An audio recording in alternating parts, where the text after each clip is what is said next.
What is up, everyone? Welcome to the Virginians for Sports podcast for another fun episode.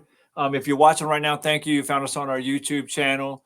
You can also find us on Facebook, Instagram, TikTok, and X, and it's at VAS for Sports. Please feel free to hit that subscribe button on YouTube. It helps us get bigger and better. And when I say bigger and better, it allows us to get guests like we have tonight. We have, and we're coming off the Olympics. The Olympics just ended on Sunday in Paris, France. And we have a multiple gold medal winning, also won a silver medal in the backstroke in the 92 and 96 Olympics, and also set the world record in the backstroke a couple times. So just an amazing swimmer. We have Jeff Rouse with us, Fredericksburg's own Jeff Rouse. Jeff, thank you so much for being on with us tonight. Thanks, guys. It's a pleasure to be here. Yeah, absolutely. Jeff, real quick, let me just say, Kevin, it's a silver individual, a gold for the medley in Barcelona, right, Jeff?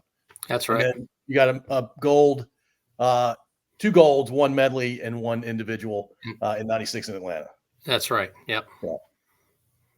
Love it. Yep. I mean, and I never let anybody forget about the silver. Don't forget about the silver medal. That's right. It's an important one. There's a lot of life lessons in that silver medal. So Jeff, I want to start off with the hard hitting question to get us rolling. Do you wear the medals around the house? Do you cut the grass in them? Do you sit them at the table at dinner? I mean, do people get to put them on when they come over? Where are they displayed? Tell us about that. My family gets tired of me wearing my medals around all the time. Come on, Dad. It's embarrassing. No, they stay. Actually, one of my three of them I keep in the house. They stay in a safe. One is actually have on I guess a temporary donation to the Virginia Sports Hall of Fame. So awesome. It's at one of their displays. Last time I saw it, it was at the Virginia Beach display that they have. Yes, Will Driscoll, is a friend of the podcast. We love that guy. Yeah, there we go. Yeah. Yes, absolutely. So before we get into all about you, because that's what we're about tonight, we're talking about you. You did get to go, I'm assuming, unless something changed, you went to the Olympics for about 10 days. Can you give us an update on how it was, how the team did? I know we all watched, but I'd rather hear it from you. Yeah. My wife and I Charlotte were in Paris for about 10 days with some good friends. And it was the first time I've been back to an Olympics since I competed, and was great to be there as a spectator. We saw a couple of nights of swimming. We were there during the gymnastics men's team final. That was the night the pommel horse guy did his thing. We saw men's volleyball, indoor volleyball, and tennis. We were there for a semifinal round of the men's and women's doubles tennis, which was great. And then we randomly ran into a couple of times some biking races, just walking around Paris. The streets were closed, and we stopped wondering what was going on. And bikes start flying up and down the road, so that was pretty cool. It was a great experience. Obviously, just being in that environment and as a fan was incredible. Obviously, the U.S. did great. Paris did a great job. The things that I was worried about really weren't a problem. I was worried about security, not safety, but security, like getting through lines and just dealing with passes, getting into stuff. I was a little worried about crowds, but I tell you, if you weren't there for the Olympics, you weren't there. I mean, there weren't any tourists there. So, actually we went to, sorry, I dropped my ice. I've got ice on my knee. We went to Versailles, for example, just as a tourist, and our guide said, "You guys are lucky. It's like half crowded, and it's half as crowded as it usually is." So it was just a great experience. We were there swimming. We were there the night that Tori Husk from Virginia won the 100 fly. That was the second night, I believe, of swimming. And she out-touched Gretchen Walsh, who's a UVA swimmer. So we had, 2 Virginia athletes go 1-2 in the women's 100 fly that night, which was really awesome.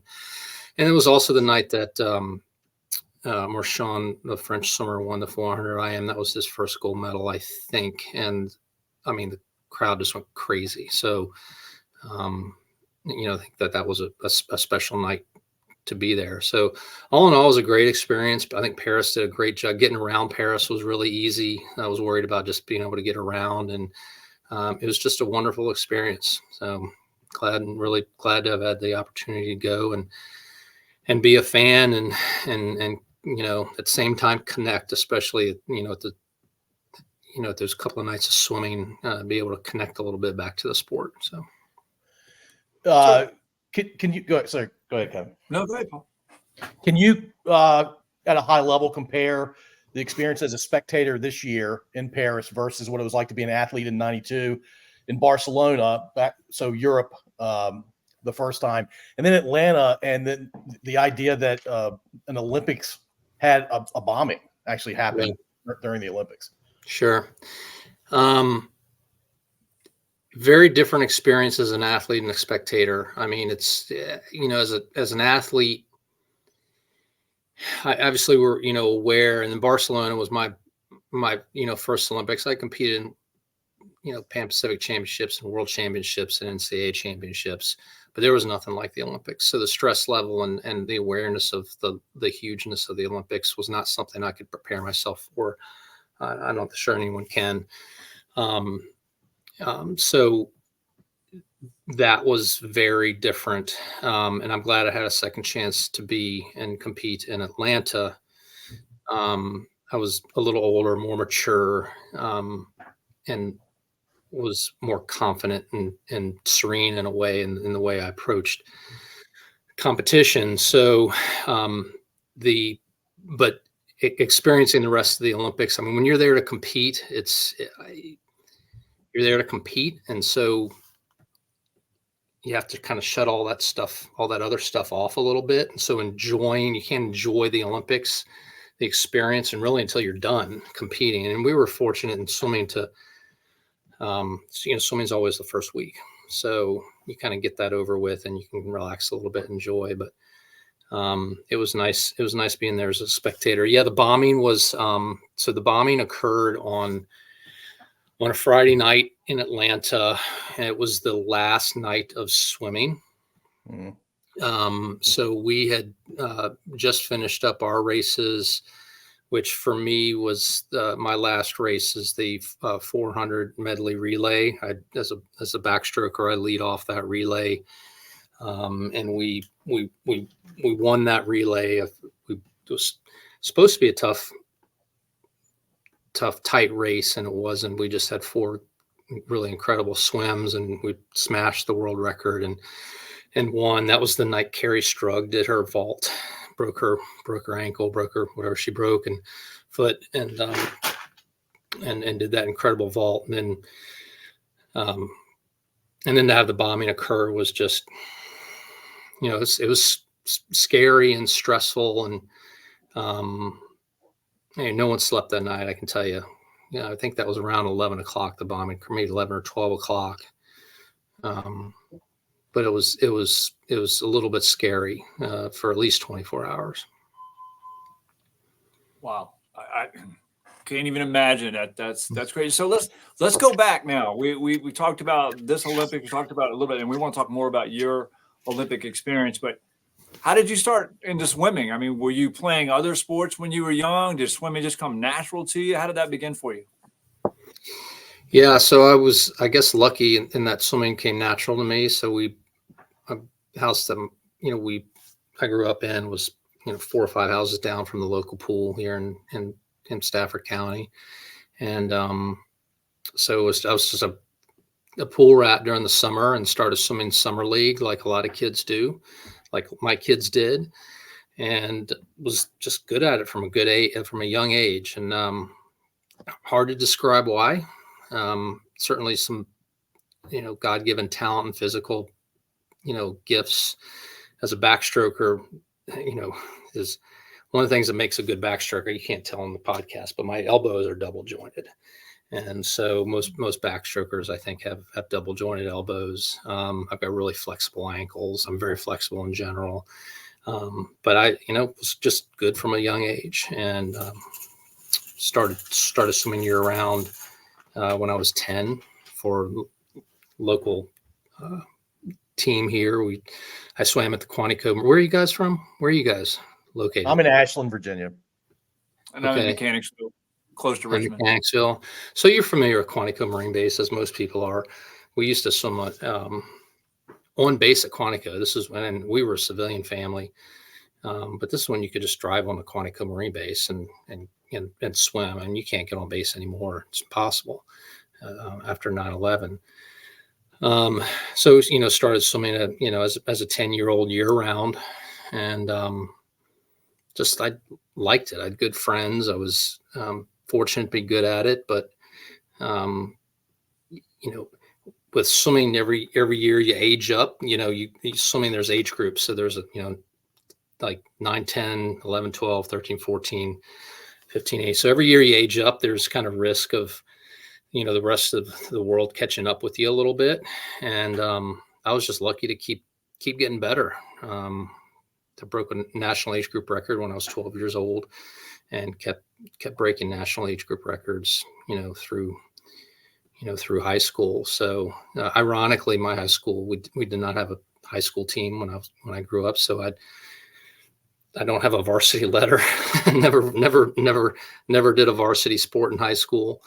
But just got lucky to have access to a pool, and great parents that supported me, and family that supported me through that whole journey. I'm wondering, and you don't have to try to answer this question because it's something that I could do some research on later, but you may be the only person in the Virginia Sports Hall of Fame that doesn't have a varsity letter. I don't know if that's true or not. I'm going to find out. That's maybe. So backstroke has obviously been your thing for most of your swimming career. Certainly your dominant nationally and international swimming career. At what age did you realize backstroke was what you were going to specialize in? Young, at 12 or so. I think my first national age group record was I also swam the IM, the 100 and 200 IM, 100 IM growing up, and the 200 IM. And in college, I swam the 200 IM. So I would alternate a little bit national records in the IM and the 100 and 200 back. So, gotcha. But pretty young. I was never a freestyler and a breaststroker or a flyer. It was always backstroke and IM. I could fake all the other strokes well enough to be a good IMer.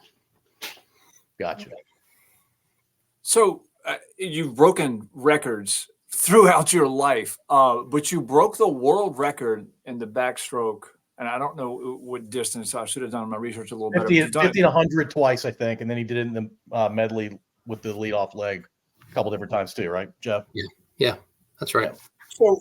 So the individual world record, to me, to layman's ears and eyes, means you are literally the best person in the world at that the backstroke at that level. I mean, how does that compare to the Olympic gold? Because you mentioned that the pressure and having to perform in that arena is just really, really hard. But how does it make you feel? How do you compare the two? Winning an Olympic gold? Because look, you can win an Olympic gold without breaking a world record, but breaking the world record, that is amazing. How do you compare the two? That's a really good question. Everyone focuses on the Olympic golds and medals and just being a part of the Olympic team, but there's something to winning the Olympic gold that, I mean, you can't duplicate, repeat that moment of competing and winning for the country here in the national anthem and that sort of thing. And even competing at world championships and winning at world championships, which I did multiple times, and hearing the national anthem at world championships is not the same as the Olympics. I mean, that there are, the Olympics is the penultimate, event for a swimmer. And so winning that race is incredible. World record though is, you're right. I had somebody once describe, world record is, imagine everybody in the world standing in a line and you're at the front of the line. I mean, it's an incredible feeling. And I did break that record twice. I held it for a total of 9 years before someone broke it. But I held the world record in the 100 back, 100 meter back, which is the Olympic race, Olympic pool. I held it in the short course pool, which is 25 meter pool. Held the world record in the 50 and the 200 back and short course meters as well for a while. And American records too. A lot of people forget, in the NCAAs, we swim in a 25-yard pool. So an American record is in a 25-yard pool is very similar to a world record because, frankly, no one else in the world swims yards. But those were, in hindsight, pretty incredible feeling. And it's all that stuff that I did is still very surreal. In some ways I can't believe it. I can't believe it happened. So, kind of, think about it sometimes, and it's, I don't even know what to do about it. But that's pretty cool. It's still, fun to talk about and a little surreal. Thanks. Well, one of your gold medals, you guys also broke a world record. You just mentioned. Did that happen multiple times, or just the one time? Which is relay? Yeah. Broke the world record in the relay at the 92 Olympic. I think we, you'd have to do your research. I think we broke it in 91 at the Pan Pacs, which is the first time I broke the world record. The relay went on to break the world record. We broke it in 92 Olympics, and then again at the 96 Olympics. So we broke that. I let off all those relays, and we broke those 3 times. I'm pretty sure that is the case. Well, similar question to what Kevin just asked. Winning team versus individual, is it a different feeling? Yeah, I love the team thing. I always swim best leading off relays. A lot of people do. A lot of swimmers, athletes, runners do. It's a better feeling to share that experience with somebody else. Yeah. So let us behind the curtain a little bit for those of us who backstroke at the local pool and not at your level. What are you looking at when you are backstroking? Are you able to peripherally tell where you are? Is there something on the ceiling that's keeping you? I mean, how do you know where you are in the race to speed it up or slow it down, or is this, hey, go full bore the whole time? How does that work? Yeah, it's a good question. So swimming outdoors is difficult. I had a reputation for actually kind of leaning into and running into rubbing up against the lane line a little bit, because I tended to swim with my eyes, straight up and not move my head a lot. So I didn't get a lot of peripheral vision, like looking at the ropes back and forth. So I had races where I ran up and rubbed against the rope pretty bad. Most of the time that was outdoor events because you had nothing to look at. Indoors, you always have something to look at. So it's as long as you have something, you can stay in a straight line. Just looking at the other competitors, peripherally, you can kind of see splashes beside you on left and right, but only in the lanes next to you. You have no idea what's going on outside of the 2 lanes on the other side of you. You can catch glimpses underwater of what's going on, off the turns. We spend a lot of 15 meters under the water, so you can catch glimpses of people under the water, but mostly you're swimming your own race. And it took me a long time to realize a little bit, you just have to swim your own. You can't control what 7 other guys are doing. Swimming's not one of those sports where you're in the shorter races like that. that you just have a chance to truly race somebody, because you just can't see them, especially in backstroke. The longer races, 200 and above, you have a little better chance to strategically race someone and see where they are. But in those shorter races, and then especially in backstroke, because you can't see, and breaststroke a little bit, you got to swim your own race. And if it comes down to it, last few strokes, you can kind of see what, someone's right beside you. That might help a little bit, but you can't count on that happening. So when you guys touch the wall and look up, you literally don't know whether you won or not. So you're looking at the scoreboard or wherever they're showing to see where you finished. Have you ever thought to yourself, "Oh, I killed it here," and then you get there and you're like, "Whoa, I finished fourth"? I mean, it probably didn't happen a lot to you, but yeah, it is hard to tell, especially if a race is close. And again, if you're the way they, the way they seed the swimmers, the fastest swimmers in lane 4, and then the second fastest in lane 5 and third fastest in lane 4. So the top 3 are always, should be in the middle of the pool. And occasionally you get someone on the outside lanes do well, and that can be a surprise. But even in backstroke, again, I can see someone if I'm way ahead of them. If they're right next to me, like within a half a stroke or something, all I can really see is their splash. So yeah, there are times when I can tell it's really close, and you just don't know until you touch the ball and look up. So there is a split second there where you just have no idea. Yeah, it's tough. That's fascinating. So in the late 80s, you were finishing up high school, looking to go to college. At some point, you got on the radar of all kinds of schools that had really good swim teams or swimming programs. I imagine when you broke that record when you were 12, you got a lot of folks' attention. Was Stanford the number one program? Was it widely considered the number one program in the country at the time? By the time I graduated, it was one of the best. They had won the NCAA championship. I'm going to get these years right. They in 85, 86, 87, and 88, which was my senior year. They went through a stretch where we were either second or third place, and Texas was really the predominant program in the country. And then we were able to win again. I mean, you talk about great feelings. I mean, the best meet I ever had, and the most rewarding meet I have ever swum in, individually and as a team, was the NCAA championship meet as a senior in 1992.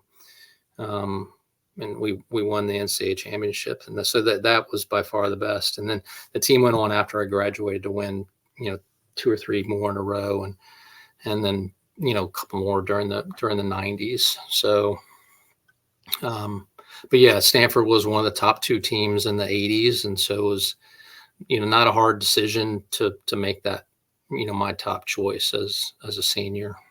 Did you seriously consider any school on the East Coast? I did look at UVA. UVA it's a great program now. It was not a strong program then, but I considered it just because I wanted to consider an option close to home, and I had a lot of friends there. But my official recruiting visits were to Texas, Stanford, Berkeley, UCLA, and USC. So I was headed out west almost no matter what. Why is swimming so? I mean, maybe this has changed. Maybe the domination that you're describing back in the 80s and early 90s. But what is it about the West Coast? Was it just better training, better emphasis, more training? Yeah, that's a really good question. I don't know. I mean, Michigan had a great program. So, they had a great coach, John Urbanchek, there for a while, and had, some great swimmers run through the Michigan program. Texas, Auburn was a powerhouse in the late 90s and 2000s. So it hasn't always been the West Coast. Is maybe as a legacy from kind of the 70s and the outdoor swimming, just like, volleyball, for example, is predominantly, dominated by West Coast athletes and schools. You might have gotten a little bit of that. But if you look at an Olympic team, for example, and you look at, where people are from, their hometowns, they're from all over the place. Virginia has had a ton of great swimmers. I mean, a lot of great swimmers. So, those schools during my time just happened to be from the West Coast. So, Jeff, a little bit of a fun question. Your first Olympics was Barcelona, 92, which obviously was the Olympics that the original Dream Team was a part of. Did you get a chance to mingle with any of those guys? Did you get a chance to see any of their games? What was it like? Was it really a circus around them? It was a circus around them. They don't stay in the village. They don't stay in the village now. They didn't stay in the village then. Understandably. I mean, they would have been mobbed in a village. So I met Scottie Pippen during those games at an event after swimming was over. I think he was the only one. But no, those guys are doing they're doing their own thing. Very, very isolated, understandably. Yeah, that makes sense. You mentioned earlier that swimming is typically in the first week or so Mm-hmm. of the Olympics. I think that's been true for a pretty long time. LA, I saw that LA is actually going to flip track and field and swimming. What does that do to the mindset of a swimmer, if anything? Probably nothing. I mean, it might be for a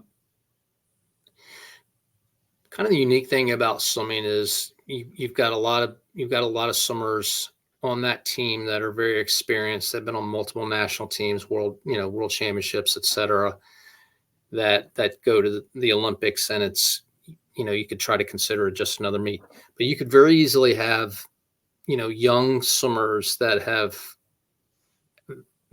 relatively little international experience. And so getting to the Olympics early, being in the village for multiple days, seeing the hype and all that sort of stuff could create an additional amount of pressure versus just getting there early and just kind of falling into, hey, it's just another swim meet. But you know why they're doing it the second week, right? No. Did you hear that? No, I didn't. So what's the stadium out there? Is it just the SoFi, SoFi? Yeah, the Ram Stadium. Right, yeah. Right. So that's where they're going to hold the opening ceremonies. And the plan is that's where they're going to have the swim meet. So I don't know how they're going to do this, but they're going to build one of those temporary pools at the stadium. And so I can only imagine that what they'll do is I may be totally wrong, but I don't know how else they'll do it because they've got to build the pool and then they'll put a deck over the whole pool, over the whole field, over the pool. And the opening ceremonies will take place on a deck over the pool. And then so they have to, the opening ceremonies the swimming starts the night after opening ceremony. So they obviously have to have a week to take all that down and expose the pool for the swimming races. So that's why it's the second week. Wow. It's wild. Yeah. Wow, it's going to be stadium, the biggest swimming venue ever created. So. Yeah, absolutely. So Jeff, when you go on vacation with your family and, you end up going to the pool at whatever resort you're at, do you find people giving you looks when you're doing the backstroke back and forth in the pool like no one's ever seen before? Yeah, you're making a big assumption that I swim around the pool like that. No, I get no looks like that. So I imagine Jeff has a more private setting where he does backstroke. If you still do the backstroke, just to I swim. I try to swim a little bit, but I don't very much. It's hard to.